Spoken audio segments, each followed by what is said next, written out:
예, 반갑습니다. 방금 소개받은 이정구입니다. 오늘 얘기는 1925년에서 27년 중국 노동자 혁명에서 시작해야 하는데요. 이 혁명은 시리즈 두 번째 강좌에서 다뤘습니다.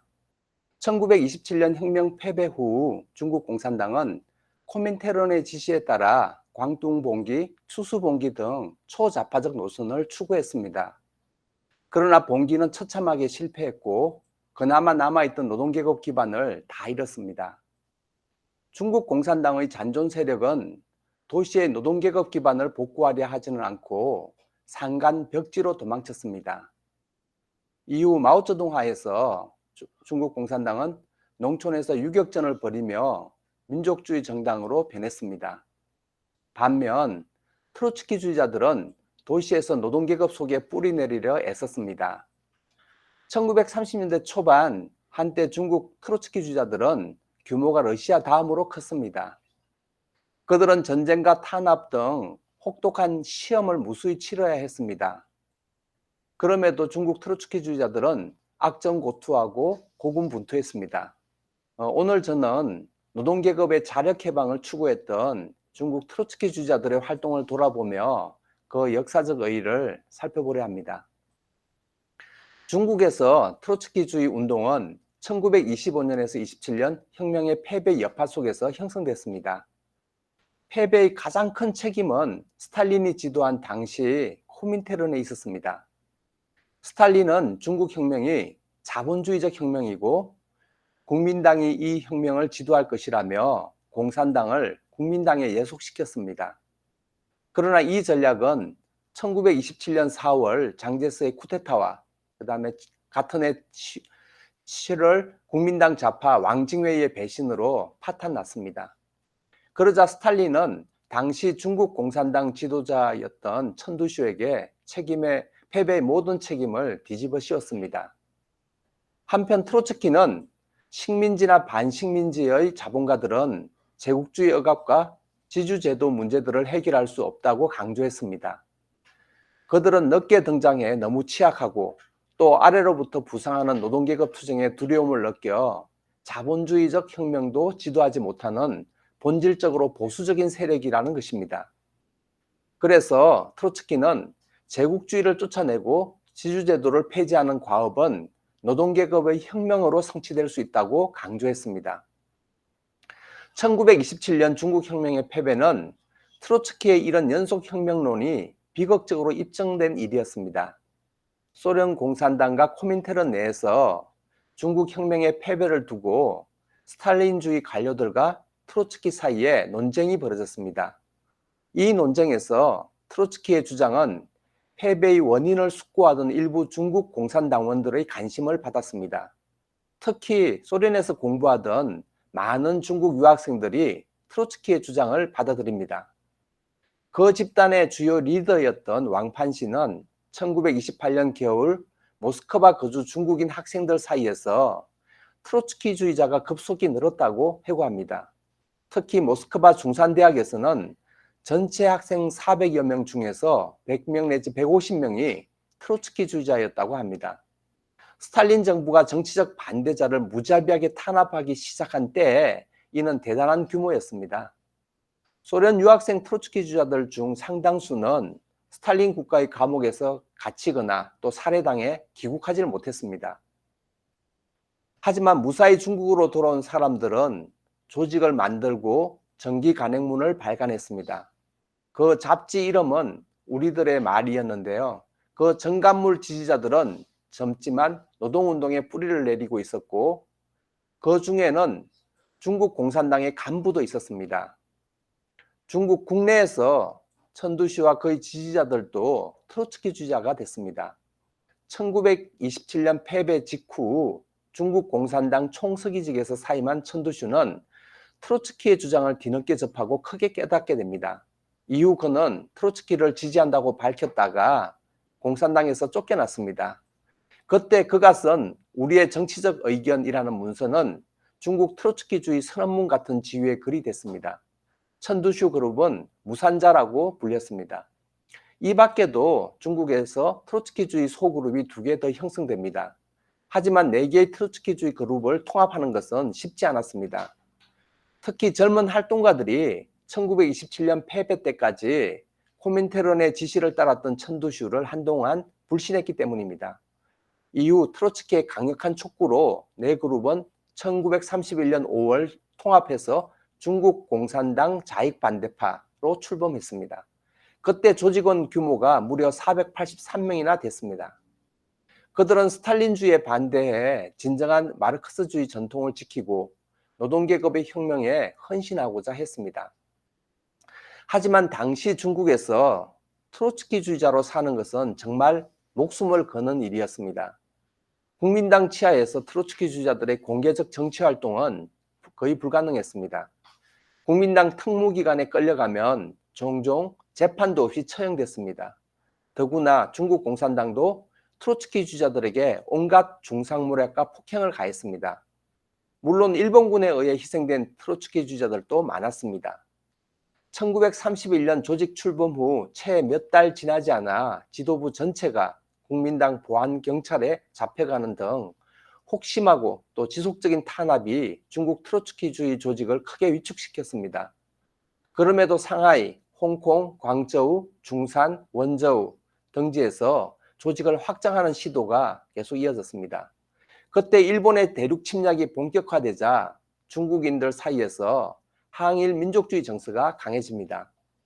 1937년 중일전쟁이 일어나자 민족주의 정서는 더욱 강화돼 중국 공산당과 국민당 사이에 제2차 국공합작이 이루어지게 됩니다. 1937년 트로츠키는 멕시코 화가 디에고 리베라에게 보내는 편지에서 중국의 모든 노동자 조직의 임무는 일본에 맞선 지금의 전쟁에 적극적으로 임하는 것이라고 강조하면서도 그들의 강령과 독립적 활동을 포기하는 일은 없어야 한다고 주장했습니다. 그러나 유격전에 뛰어든 일부 개인을 제외하면 중국 트로츠키주의 조직은 항일 무장투쟁을 조직하지 못했습니다. 공산당과 국민당이 모두 트로츠키주의자들과 함께 싸울 생각이 전혀 없었고 또 매우 적대적이었기 때문입니다. 그래서 트로츠키주의자들은 주로 상하이에서 노동자들을 조직하려 했지만 일본군 점령하에서 혹심한 탄압으로 그것조차 성공하지를 못했습니다. 이런 상황이 트로츠키주의 조직의 영향력 확대에 큰 장애가 됐습니다. 중일전쟁에 이어 1939년 제2차 세계대전이 벌어지자 중국 트로츠키주의자들 사이에서 전쟁에 대한 태도를 두고 견해가 엇갈리기 시작했습니다. 중일전쟁은 일본 제국주의에 맞선 민족해방전쟁이라는 성격이 분명했지만 제2차 세계대전은 제국주의 간 전쟁이라는 점이 당시 중국 트로츠키주의자들에게는 명확하지 않았습니다. 천두슈는 중일전쟁과 세계대전 모두 일본 군국주의와 독일 파시즘에 맞서는 전쟁이라며 서방을 지지했습니다. 독일 파시즘과 소련 스탈린주의 모두에 비판적이었던 게 지나쳐서 서방의 부르주아 민주주의를 선택했던 것입니다. 다행히 그의 주장은 다른 트로츠키주의자들의 지지를 얻지는 못했습니다. 하지만 1941년 미국과 일본의 태평양 전쟁이 벌어지자 중국 트로츠키주의자들의 조직은 분열해 버렸습니다. 왕판시와 정차오린 등은 중일전쟁과 태평양 전쟁이 모두 일본과 미국의 제국주의 간 전쟁이기 때문에 어느 편도 지지할 수 없다고 주장했습니다. 그래서 중국의 전쟁 노력을 지지할 수 없다고 주장했습니다. 반면 펑수저 등은 일본 제국주의에 맞서는 투쟁은 반식민지인 중국에서 진보적 의미를 지니고 있으므로 중국의 전쟁 노력을 지지하면서 정치적으로 비판해야 한다고 주장했습니다. 결국 펑수저 등의 다수파와 왕판시 정차오린 등의 소수파로 조직이 분열해 버렸습니다. 1945년 일본이 항복하자 트로츠키주의자들은 중국에서 혁명을 준비해야 한다고 생각했습니다. 하지만 혁명을 이끌 사상적, 조직적 준비는 돼 있지 않았습니다. 당시 트로츠키주의 조직은 여전히 다수파와 소수파로 분열돼 있었고 둘을 다 합쳐도 1931년 통합대의 절반 규모에 지나지 않았습니다. 중국 트로츠키주의자들은 조직 분열 외에도 사상의 혼란을 겪고 있었는데 바로 1949년 중국 공산당이 내전에서 승리하고 신중국을 세운 일을 둘러싸고 그랬습니다.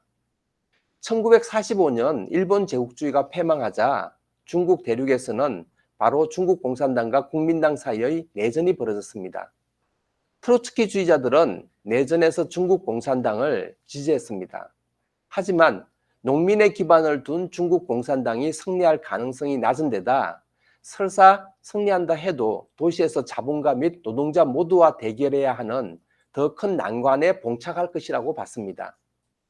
앞서 언급했듯이 트로츠키는 식민지나 반식민지에서 제국주의를 축출하고 지주제도를 폐지하는 과제는 노동계급 권력만이 달성할 수 있다고 주장했습니다. 중국 트로츠키주의자들은 이런 예측에 따라 노동계급과 괴리된 중국 공산당이 권력을 잡을 수 없다고 내다봤던 것입니다. 그러나 실제 결과는 매우 달랐습니다. 중국 공산당이 승리해 국민당과 제국주의를 몰아내고 지주제도를 폐지했습니다. 그러나 1949년 중국혁명은 민족해방혁명이었지 사회주의 혁명은 아니었습니다. 연속혁명을 실현할 주체인 노동계급의 혁명적 운동이 부재한 가운데 중간계급 지식인들이 농민의 광범한 지지를 받아 당대 중국 사회의 역사적 과제를 해결하며 국가자본주의 건설로 나아갔던 것입니다. 트로츠키의 예측을 믿었던 중국 트로츠키주의자들은 1949년 혁명을 어떻게 이해할지를 두고 혼란에 빠졌습니다. 중국에서 노동계급이 아니라 중간계급인 지식인과 농민의 기반을 둔 사회 세력이 역사적 숙제를 해결했다고 한다면 이는 트로츠키의 연속혁명론과 맞지 않게 됩니다. 여전히 그 이론이 옳다고 주장하려면 신중국이 노동자 국가라고 규정해야 했습니다. 중국 트로츠키주의의 다수파인 혁명적 공산당은 실제로 그렇게 현실을 이론에 깨어 맞춰 주장하기에 이르렀습니다. 소수파인 국제주의 공산당도 혼란스럽기는 비슷했습니다. 소수파의 지도자 왕판시도 다수파처럼 트로츠키주의의 정설의 현실을 깨어 맞추는 것으로 나아갔습니다. 한편 소수파의 다른 지도자 정차오리는 중국 공산당이 국가자본 계급을 대표하고 1949년에 수립된 신중국은 국가자본주의라고 주장했습니다. 혁명적 공산당 지도자 펑수저나 소수파 지도자 왕판시와는 완전히 다른 견해였습니다. 하지만 안타깝게도 정차오리는 1952년에 체포돼서 노동교화소에서 27년을 징역살이했기 때문에 이 견해를 더 발전시키지는 못했습니다. 비록 이데올로기적 혼란은 있었지만 트로츠키주의자들은 토지개혁이나 기아 반대 행진 등 주요한 쟁점에 개입하면서 성장을 했습니다. 노동계급 내에서의 영향력도 점차 증가했습니다. 1952년 중국 공산당이 트로츠키주의 조직을 불법화하고 그 구성원들을 대대적으로 탄압한 것은 바로 이 때문이었습니다. 중국 공산당은 강력한 국민국가를 통해 노동자와 농민을 착취해야 했는데 노동계급에 뿌리 내리던 트로츠키주의자들을 그 걸림돌로 여겼습니다. 중국 공산당의 대대적인 탄압으로 500여 명이 넘는 트로츠키주의자들이 구속됐습니다. 그중 일부는 노동교화소로 보내졌고 다른 일부는 사기가 저하돼 운동을 포기했습니다. 이로써 중국에서 트로츠키주의 운동은 사실상 소멸했습니다. 일부 활동가들이 홍콩으로 가서 조직을 유지했지만 그 규모는 크게 줄었습니다. 이후 6.8운동의 영향으로 홍콩에서 청년들이 급진화되자 우중센을 중심으로 일부 급진적 청년들이 70년대라는 잡지를 만들었습니다. 이들이 트로츠키주의를 받아들이며 홍콩에서 트로츠키주의 운동이 부활했습니다. 하지만 또다시 내부 갈등으로 혁명적 공산당과 혁명적 마르크스주의자 동맹으로 분열했다가 1990년대 이후로는 모두 존재하지 않았습니다. 그런데 홍콩에서 활동했던 트로츠키주의자 중 기억해야 할 인물이 있습니다. 바로 얼마 전에 작고한 샹칭입니다. 그는 1952년 탄압 전에 트로츠키주의 다수파의 핵심 인물이었고 홍콩에서는 혁명적 마르크스주의자 동맹에서 활동했습니다. 그가 지난해 사망하기 직전까지 대륙의 젊은 트로츠키주의자들과 교류했다는 점이 주목할 만합니다. 최근 노동운동이 급성장하는 중국은 트로츠키주의가 다시금 지지자들을 얻을 좋은 토양을 제공하고 있습니다. 이제 발제를 마무리해 보겠습니다. 왜 처음에 커다란 세력이었던 1930년대의 중국 트로츠키 주자들은 혁명운동을 이끌기는커녕 실질적인 세력으로 성장하지 못했을까요? 이 물음에 대한 답은 첫 번째로는 아마 혹독한 탄압 때문이었다는 것을 들 수 있을 것입니다. 중국 트로츠키주의자들은 엄혹한 조건에서도 노동계급의 자력해방 사상을 견지하려고 노력했지만 국민당, 일본 제국주의, 더구나 중국 공산당의 가혹한 탄압으로 그 정치적 영향력을 확대하지는 못했습니다. 설상가상으로 1952년 중국 공산당의 대대적인 탄압은 결정적이었습니다. 둘째 이유는 결정적 시기에 나타난 정치적 혼란 때문이었습니다.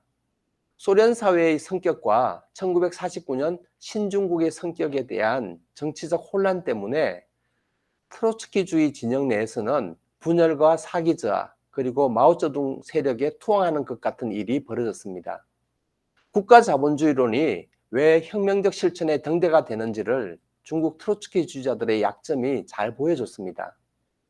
또한 연속혁명은 이론이라기보다는 전략이므로 그것을 계획으로 채택하지 않는다면 현실화되지 않는다는 것도 그들은 배웠어야 합니다. 중국 혁명은 사회주의적 노동자 혁명이 아니라 국가 자본주의적 중간계급 혁명이었다는 점을 말입니다.